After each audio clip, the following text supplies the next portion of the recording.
Alsalam Alaikum wa rahmatullah. Ramadan Kareem, and the seventh juzu of the Quran that falls into Surah Al-Maeda and Surah Al-Anaam. It captures the end of Surah Al-Maeda from ayah 82 till the end, and Surah Al-Anaam, that's chapter number 6, the first 110 ayat.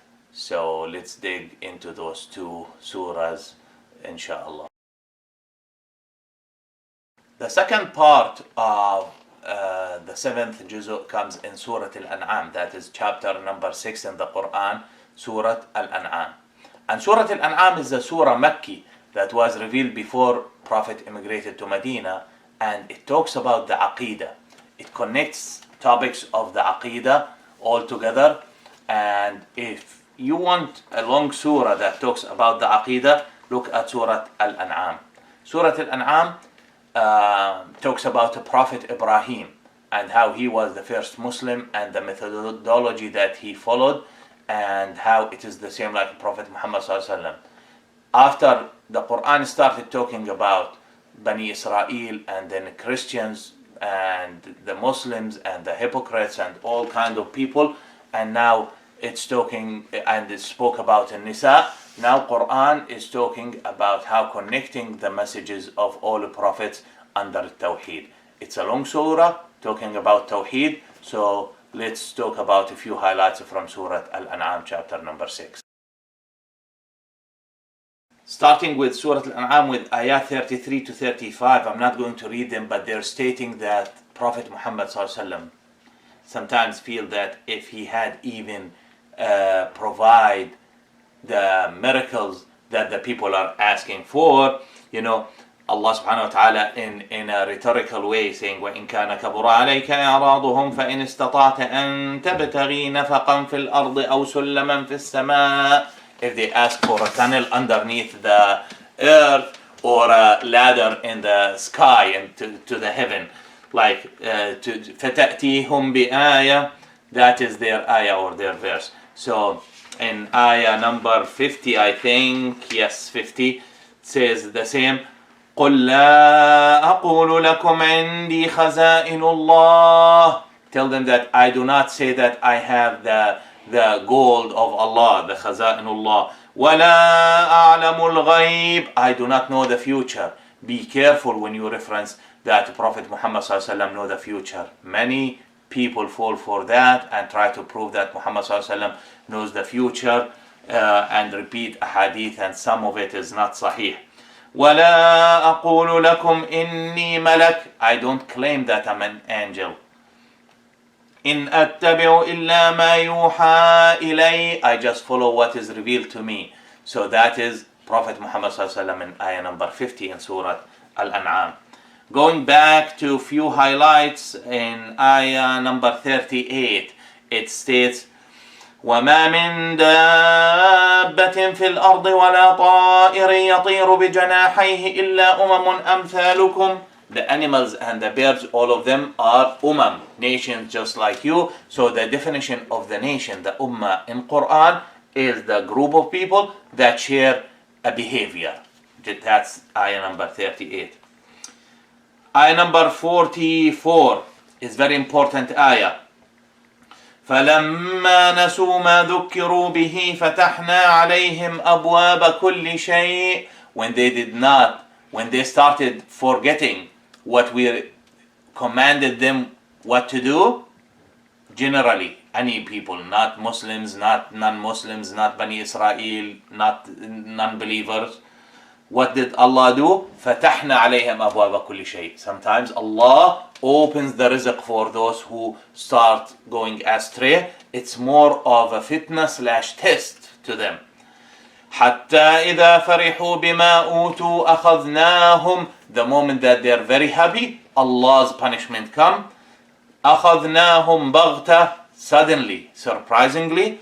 فَإِذَا هُمْ مُبْلِسُونَ. Mublisun, like they are hopeless. They are with no hope that this will be even revealed, subhanallah. So this is very important ayah. Ayah number 60.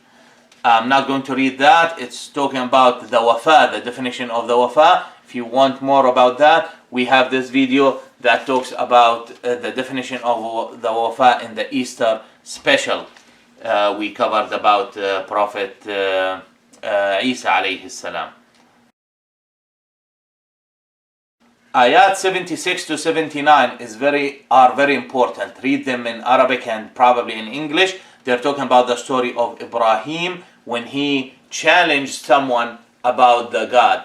Some scholars, I should say few scholars, think that this is story how Ibrahim found Allah subhanahu wa ta'ala, but we go with Ibn Kathir in his tafsir, thought that this is in Haran after Ibrahim believed in Allah and he became prophet, how he challenged the people there because they believed in the planets. So he went with them and he said when he saw the moon that this is my God, and then when he saw the sun, this is my God, this is bigger, etc. So he followed the scientific way to prove that this cannot be God. God, Allah, Rabb should not be leaving, should not be sunsetting at any moment. Read those ayat, it's very important. It's how Ibrahim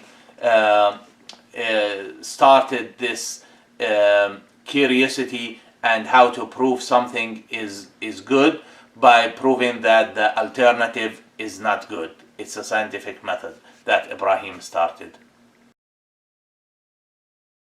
Last part, I want to talk about some balagha, some eloquence in Surah Al-Anaam, and the surah is full with the balagha.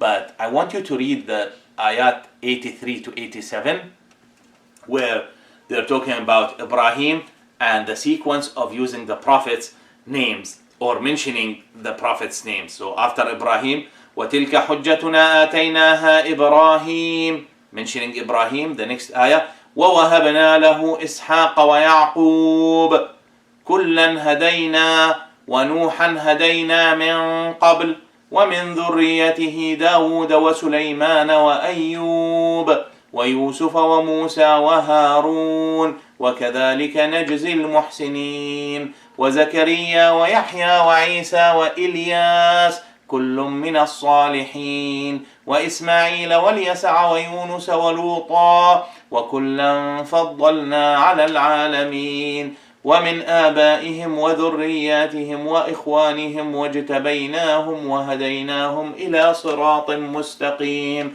I'm not going to read the translation, but read ayat 83 to 87 if you will. The 2 points I want to quickly highlight here. How Allah subhanahu wa ta'ala mentioned a lot of prophets. The sequence here is different than any other surah in the Quran. There is a pattern of mentioning 3 prophets and then roll back to a prophet that came earlier. So mentioning Ibrahim and then Ishaq, his son, and then his son Yaqub, and then rolling back to Nuh, and then Dawood and Sulaiman and Ayub all went to Bani Israel, and then roll back to Yusuf. After Yusuf, Musa and his brother Harun, and then roll back to Zakaria, وَيَحْيَى وَعِيسَى, roll back to Ilyas. So this is a sequence of the prophets, and there is a pattern here. Also between each two there is a connection, either that it's a father-son like Ibrahim to Ishaq to Yaqub, or from Yaqub going to Nuh, that he is the first prophet. Yusuf, Musa, Harun, we see that Yusuf, then it was Musa, and after Musa, Harun as a prophet after him, although Harun is older than Musa. And then it goes to Zakaria. What is the connection between, for example, Yahya and Isa? Yahya and Isa, they both were gifted from Allah. Zakaria did not expect to have son. Maryam did not expect to have Isa. What is the connection between Isa and Ilyas? Isa and Ilyas, they both were raised to Allah. Isa is in the Quran, and Ilyas also, some books and some hadith says that he never died. Allah subhanahu wa ta'ala elevated him to the sky. Ismail, وَالْيَسَعْ وَنُوسْ وَلُوطْ. You will think about it, you will find a lot of connections, a lot of similarities between each of the 2 prophets that mentioned, but there is also a pattern. And the last thing, the first prophet mentioned in this sequence was Ibrahim, and the very last one was Lut. Ibrahim was the one who went to Allah subhanahu wa ta'ala. Lut is the one that immigrated to Allah subhanahu wa ta'ala. So it's like mentioning all those prophets. There is a connection between the first and the last. There is a connection between each one and the one after him. And there is a pattern of each three of them and one earlier. Three and one earlier. That is just one piece of eloquence that I wanted to mention to close the 7th juz'u and to talk about Surah Al-Anaam. If you like this, please subscribe, and you will see us in tomorrow's video about juz'u number 8, inshallah. Ramadan Mubarak.